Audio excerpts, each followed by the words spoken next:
नमस्कार दोस्तों, अखंड भारत की आवाज़ चैनल पर आप लोगों का स्वागत है। और आज मैं आप लोगों के सामने एक इंटरव्यू लेकर आया हूं। जैसे कि सभी को पता है, पंचायती चुनाव बिल्कुल नज़दीक आ चुके हैं, उसी के रिगार्डिंग ही इंटरव्यू है। भाई साहब अजय मलिक जी हैं, जिला परिषद का चुनाव लड़ रहे हैं, तो इसी के रिगार्डिंग भाई साहब से बात कर लेते हैं। भाई साहब नमस्कार। नमस्कार भाई साहब। सबसे पहले आप अपना थोड़ा सा परिचय दीजिए, जो हमारे दर्शक हैं वो आपको जाने। मैं master Ajay Malik, son of Shri master Inder Singh ji, मैं उनका लड़का, जो मेरे पिताजी रिटायर्ड टीचर हैं। तो मैं वार्ड नंबर 3 से भावी उम्मीदवार जिला परिषद आपके समक्ष आया हूं और आपसे अपने सहयोग के लिए अपील करता हूं। अजय भाई साहब, सबसे पहले तो आपका वार्ड नंबर 3 है, कितने गांव आते हैं और कितने पंचायतें हैं, क्या कुछ है? मेरे वार्ड नंबर 3 के अंदर 9 पंचायतें हैं और 12 गांव हैं। उसके अंदर छोटा नारा जो है, नया नारा, वो बड़े नारा पंचायत में आता है। जीतगढ़ गांव जो है वो छोटा उरलाना खुर्द में आता है, और कालर खेड़ा जो है वो बड़े उरलाना पंचायत में आता है। अच्छा, ठीक है। और राजनीति में आने का क्या कुछ मकसद है, और इससे पहले आप करते क्या थे? इससे पहले मैं एक शिक्षक रहा हूँ, और गवर्नमेंट जॉब या private? As a guest teacher 1 year लगभग, और उसके बाद फिर प्राइवेट कुछ सर्कमस्टांसिस थे, उनकी वजह से फिर मैंने प्राइवेट एक ही स्कूल में 12-13 साल बच्चों को शिक्षा दी है। और मेन एम यही है राजनीति में आने का, जो आपने पूछा, कि मैं एक शिक्षक रहा हूँ और अभी भी शिक्षा से ओतप्रोत हूँ। तो अजय भाई साहब, एक ही स्कूल में 12 साल, क्या कारण? मतलब ठीक है, बन जाती है अंडरस्टैंडिंग हमारी, बड़ी अच्छी बन जाती है, तो 12 साल निकाल दिया आपने एक ही स्कूल में? क्योंकि मेरा मेन मकसद बच्चों को अच्छा मार्गदर्शन करना था। अच्छा। तो वहाँ बच्चों ने मेरे को कोऑपरेट किया, मैंने बच्चों के साथ कोऑपरेट किया। फिर उसके साथ साथ जो वहाँ का वातावरण था, माता पिता हैं, आस पड़ोस वाले हैं, मैनेजमेंट है, उनके साथ मेरा बहुत अच्छा लगाव, प्रेम बहुत अच्छा था। प्रेम प्यार अच्छा। और यही कोशिश रहती है सदा ही कि भाई अच्छा वातावरण क्रिएट करूं और सभी के साथ अच्छे से भाईचारा बना के वहाँ शिक्षा प्रदान करूं। वहाँ से आपने भी बताया कि वहाँ से आपको लगा कि आप राजनीति में आ सकते हैं, आपने ऐसे ही बोला। वहाँ पे ऐसा क्या चीज़ आपको देखने को मिली कि आप राजनीति में आए हो? जब स्कूल में पढ़ाते थे, वहाँ बच्चों के बारे में मेन फोकस तो शिक्षा का ही है, क्योंकि शिक्षा में मैंने देखा कि भाई वहाँ जो चीज़ मैं वहाँ रहकर नहीं कर सकता था, वो पूरे समाज में एक साथ, अब एक स्कूल तक सीमित रह गया। वहाँ तो एक स्कूल की बाउंडेशन थी, अब पूरे समाज में 12 जितने भी गांव आते हैं या पूरा क्षेत्र, अब वहाँ जा कर के मैं उसके बारे में जो खामियां हैं एजुकेशन के अंदर, तो उन खामियों को दूर करूं और एक अच्छी दिशा में बच्चे का भविष्य लेकर के जाऊं, ये मेरी कोशिश है। अच्छा, ठीक है। आप राजनीति में इसलिए आए और इलेक्शन आप लड़ रहे हो, इसमें घर वालों ने कितना साथ दिया? जब आपने पहली बार बोला होगा घर वालों को कि मैं इलेक्शन लड़ना चाहता हूँ, जिला परिषद का इलेक्शन लड़ना चाहता हूँ, तो घर वालों ने किस तरीके से सपोर्ट किया? या एक बार तो डिमोरलाइज कर देते हैं बच्चे को? यदि कोई भी बच्चा किसी भी घर से कोई नया काम करने की सोचता है ना, तो उसको डिमोरलाइज कर देते हैं कि भाई ठीक तो चल रहा था तू पहले, क्या ज़रूरत पड़ी तुझे, फालतू में तू पंगे ले रहा है। क्यों? घर वालों की यही बातें होती हैं कि भाई जैसे आपका टीचिंग का प्रोफेशन था, ठीक कर रहे हो आप अपना, क्या ज़रूरत है इन चीज़ों में? क्योंकि एक तो टीचिंग की होती है 2 बजे तक की नौकरी, और ये जो सामाजिक जीवन है, अब आप राजनीतिक जीवन में आ गए, इसका तो कोई टाइम लिमिट बाउंड है ही नहीं। ये तो कोई भी किसी भी समय फ़ोन करेगा तो आपको जाना पड़ेगा। ये आपकी, चाहे आप इसको मजबूरी लगा लो, चाहे आप इसको ड्यूटी लगा लो, कुछ भी लगा लो, तो घर वालों ने इसमें कितना सपोर्ट किया? अच्छा है जी, मैं जैसे मैंने पहले आपको बताया कि मेरे पिताजी भी शिक्षक रहे हैं। उन्होंने हमेशा ही जब मैंने विद्यालय में पढ़ना शुरू किया था तब से लेकर के और आज तक वो मेरे एक आइडियल के रूप में रहे हैं। उन्होंने सदा ही मेरे को कोऑपरेट किया है और उन्होंने भी देखा है और समझा है कि भाई इसके अंदर जब एक स्कूल में मैंने पहले आपको अवगत कराया है कि 10-12 साल एक ही स्कूल में निकालना, तो उन्होंने मेरे को इसमें अच्छा कहा है कि भाई अचीव करो, आप कर सकते हो, यू कैन डू इट। और रही बात जो आपने अभी बोला कि भाई शाम तक भी या रात को भी, वैसे भी मेरा पंक्चुअलिटी थी, मैं सुबह 8 बजे स्कूल जाता था तो 5-6 बज जाते थे।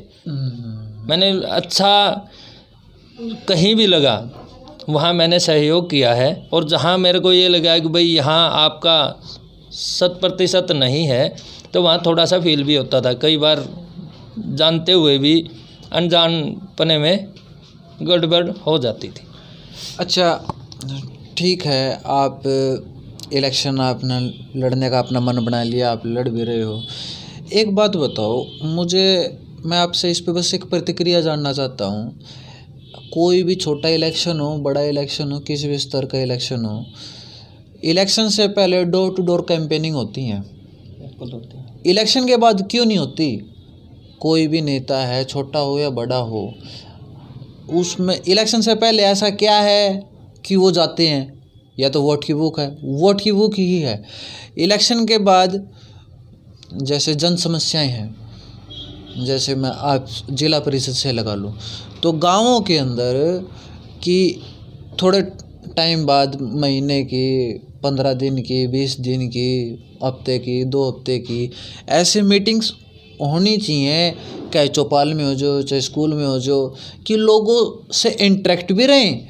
और क्योंकि मैंने ना कुछ टाइम पहले सर्वे किए थे और जिला परिषद के ही किए थे, तो मैं नाम नहीं बोलूँगा किस किस के मुझे नेगेटिव फीडबैक मिले थे।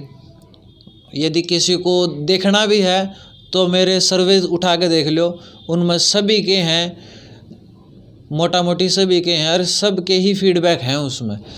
तो आधे तो नाम भी नहीं जानते, बोले वोट लेना आया था, उसके बाद चमकिया नहीं। तो इस पर आपका क्या कहना है? नहीं, ये जो सम्मानित जनता है जो हमारे को चुनेगी, हमने आज भी उसका सम्मान करना है और बनने के बाद भी सम्मान करना हमारा फर्ज बनता है। क्योंकि वोट एक ऐसी चीज़ है जिससे भाई दूसरे को ये दर्शाया जाए कि भाई हमने एक अच्छे आदमी को वोट डाला है। और अच्छा आदमी पहले वोट मांगता है, झोली करके मैं भी मांगूंगा, सभी मांगेंगे। आपने बताया है अजय जी, ऐसा नहीं है क्या? आप एक बात बताओ, ऐसा नहीं है? होता है, मैं मना नहीं कर रहा कि भाई नहीं होता है, लेकिन वो एक व्यक्ति विशेष के अधीन मामला आता है। अब मैं हूँ, आप 12 गांव हैं, आप वहाँ जा कर के सर्वे कीजिए, मेरे बारे में पता कीजिए। हर एक व्यक्ति तो नहीं कह सकता, लेकिन 90 से अबो ही तकरीबन सब जानते हैं। वहाँ जा कर के आप मेरे बारे में, भाई मेरा लहजा बात करने का, उससे पहले अब से पहले का जो बैकग्राउंड है मेरा, वो चेक करो भाई कितना सामाजिक है। भाई किसकी खुशी गमी या किसी प्रकार का कभी कोई मेरे पास आया है तो मैंने 100% देने की कोशिश की है, और आगे भी यही नेचर रहेगा। और पूरा जो फैमिली बैकग्राउंड है उसका भी इस समाज के अंदर अच्छा मान सम्मान है, आप पता कर सकते हैं। ठीक बात है अजय भाई साहब, आपने बताया कि भाई अब बेसिक से घूम फिर के देख लें, पता कर लें, ठीक है। अब एक और बात है, लोगों का विश्वास इलेक्शनों से इस कदर उठ गया है कि वोट देते हुए उनको ये नहीं समझ में आता वोट देनी किसको है।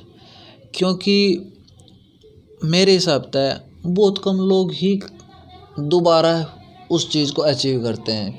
यदि एक आदमी ने एक चीज़ तो एक बार तो मिल जाती है, दोबारा अचीव करे वो ना मिले तो मतलब वो अनसक्सेसफुल रहा है वहाँ पे। तो ऐसा कई बार होया है, बहुत कम होता है कि एक बार हमने वो आदमी बना दिया, दोबारा फिर वो आदमी बना दिया। जैसे कि हमारे नरेंद्र मोदी जी हैं, हमने इनको बार बार प्रधानमंत्री का पद दिया है और जितना अच्छा काम कर रहे हैं सभी को पता है। तो ऐसा हम अपने बारे में बात करें, आपके बारे में बात करें, तो कैसे भोली भाली जनता विश्वास करे? क्योंकि कैंडिडेट तो बहुत सारे होंगे, एक आप नहीं होगे, एक दो स्पेसिफाई नहीं होंगे, तो कैसे विश्वास करेगी? देखो, जनता जनार्दन होती है। हाँ, होती है। इनको सभी को पता होता है कि भाई कौन काम करने वाला है, कौन काम नहीं करने वाला। और रही बात दोबारा की, एक बार मौका दो। हाँ। मैं कहता हूँ कि बार बार वैसे नहीं, मेरे काम के कारण जो मतलब आपका कहने का मतलब यह है, एक बार मौका दो, अगली बार जनता अपने आप बना देगी। हाँ, ये मेरा पूरा दावा है, विश्वास है, यकीन है। यकीन इस बात पे है क्योंकि मैंने आज तक अपनी उसमें, जहाँ तक मेरी सोच है, भाई जनता है वो तो आईना है, बता देगा। लेकिन आज तक ये सोच रही है कि मैं किसी का बुरा करना तो अलग बात, सोच भी नहीं सकता। और रही बात काम करने की, आज तक का रिकॉर्ड उठा लो, पता कर लो, भाई मैं जो काम करता हूँ वो दिल से करता हूँ और पूरी लगन और मेहनत से करता हूँ। अच्छा अजय जी, ये तो बातें सामाजिक थी, क्वेश्चन थे जो जी जनता की तरफ से, जैसे हम फील्ड में जाते हैं, लोगों के क्वेश्चन होते हैं, बोलते हैं कि भाई कोई नहीं, बढ़िया, सारे के सारे इसे हैं, नकली हैं, जो उनकी भावनाएं हैं वो उनकी भावनाएं होती हैं। लेकिन इलेक्शन किस मुद्दे पे लड़ोगे? मतलब मुद्दे होते हैं शिक्षा का, स्वास्थ्य का, खेल का, टेक्नोलॉजीज़ का, तो आपके क्या कुछ मुद्दे हैं? जैसे आपके 12 गांव आते हैं, 12 गांव हैं, पंचायतें 9 है, तो आप घूमे भी होंगे वहाँ पे जी, और आपने वहाँ की कमियाँ भी देखी होंगी। बिल्कुल। क्या कमियाँ हैं? बिल्कुल। तो उन कमियों को मिटाने के लिए, उन कमियों को ख़त्म करने के लिए आपने एक अपना प्रोपेगेंडा भी सेट किया होगा। आपने अपना एक, जिसको जैसे बड़े इलेक्शन होते हैं तो पार्टियां मैनिफेस्टो तैयार करती हैं, तो आपने भी अपना एक एम टारगेट सेट किए होंगे कि जनता ने मुझे मौका दिया तो मैं ये मुद्दे हैं मेरे, इन मुद्दों पे मैं काम करूँगा। सबसे पहले तो मैंने आपको बताया कि भाई मैं एक शिक्षक हूँ। सबसे पहला ध्येय मेरा शिक्षा के प्रति रहेगा, क्योंकि गांव में आप जाकर के देखो, मेरे पूरे ये 12 जो गांव हैं, हाँ। वो किसी शहर, इनके अंदर शहर नहीं आता, टोटली गांव से रिलेटेड है। हाँ। तो इनके अंदर क्या है, गांव में जाकर के देखो, आज मैं ये नहीं कह रहा कि भाई सब स्कूलों में अव्यवस्था है, अच्छे स्कूल्स भी हैं, लेकिन कई जगह जाकर देखो आप, वहाँ अव्यवस्था है। उस अव्यवस्था को, मैं एक शिक्षक रहा हूँ, मैंने MSc मैथ और B.Ed कर रखी है, तो मेरे को पता है कि भाई किस हिसाब से टीचिंग करनी है। और इतना पुराना साल, इतने 10-12 साल 14 साल मैंने टीचिंग की है, मेरे को पता है किस हिसाब से बच्चे के साथ ट्रीट करके इसको सुधारा जा सकता है। जो गुणवत्ता लेके आनी है शिक्षा के अंदर, उसका पुरजोर कोशिश रहेगी। रही बात फिर दूसरा, आपने पूछा कि भाई पूरे एरिया में गया हूँ, तकरीबन गांव किए हैं मैंने, और इन्हीं गांव के अंदर रहा हूँ, इन्हीं गांव के अंदर मोस्टली शुरू से ही रहा हूँ। बचपन भी इन्हीं में, हाँ, इन्हीं में निकला है यहाँ से, क्योंकि मतलोडा से लेकर के, मतलोडा के बाद नारा स्टार्ट हो जाता है, नारा और अटावला, यहाँ से आगे का जो रास्ता है वो सारा सींक तक जाता है। ठीक है, उसके बाद फिर नैन गांव है, वो 2 गांव बीच में आकर के फिर नैन आता है। तो हाँ, यहाँ तक देख करके जहाँ मेरे को कमियाँ महसूस हुई हैं उनको पूरी करने की पूरी कोशिश करेंगे, और पूरा यकीन, विश्वास दिलाते हैं कि इस चीज़ पर खरा उतरने की कोशिश। और वही बार दोबारा जो आपने पूछा था कि भाई दूसरी बार क्यों नहीं, तो इसका यही कहना है, मेरा यही कहना है कि भाई दोबारा फिर यदि मैं ये काम अचीव कर गया तो फिर दिक्कत नहीं है, तो अपने आप ही जनता, फिर तो करनी और कथनी वाला, हाँ, फिर तो मतलब होगा, फिर तो जनता अपने आप ही फैसला कर लेगी। हाँ। कि यस और नो, यस और नो। हाँ, ये झूठ बोल के वोट ले गया या रियल में ही इसका एम ये था। और मैं विश्वास दिलाता हूँ कि मेरा ये एम अडिग है, इसके प्रति मैं पूरा समर्पित हूँ। मैं आपको फिर दोबारा से वही बात याद, एक बात मैं दोबारा से आपको फिर से याद दिला रहा हूँ कि जो मेरी इच्छा है कि मैं तो अपने चैनल के माध्यम से लोगों से अपील करूँगा, जो अच्छा लगे, समझदार लगे, कैंडिडेट आपको लायक लगे, उसको आप वोट करें। और मैं भाई साहब ये बोलूँगा कि जैसे आपको भी मौका मिल गया, तो मैं तो ये एक मेरी रिक्वेस्ट है, आप बेशक से इसको आप नोट डाउन कर लेना, कि आप पब्लिक से इंटरेक्ट ज़रूर रहना, कि लोगों की समस्याओं के साथ साथ, बेशक से वो काम किसी के हो या ना हो, या एक दो कम हो गया, एक दो ज़्यादा हो गया, लेकिन मिलना जुलना ज़रूरी होता है कि अगली बार भी हम उनसे, क्योंकि मैं पर्सनली ये चीज़ें मैंने देखी हैं, ठीक है, कि मिलना ही नहीं। मैं एक गांव में गया, मैं बोला यहाँ से जिला परिषद मेंबर कौन है? बोले वो क्या होता है? ना मैं गांव का नाम लूँगा, ना मैं उस कैंडिडेट का नाम लूँगा। यदि उसको देखनी है तो वीडियो देख ले और वो समझ लेगा कौन से गांव की बात। तो मैंने ये चीज़ें बहुत फील की हैं, और इस पद पे ज़्यादा हुई हैं। जो जिला परिषद मेंबर का इलेक्शन होता है, इस पद पे मैंने ज़्यादा देखी हैं। मैंने जनवरी के में सर्वे किए थे, ये जनवरी के सर्वे की बातें बता रहा हूँ मैं। और एक ना तो मेरे तो ये बोलिया ताऊ था कोई, ने बोला तना फलाने ने भेजा है कि वो जिला परिषद है।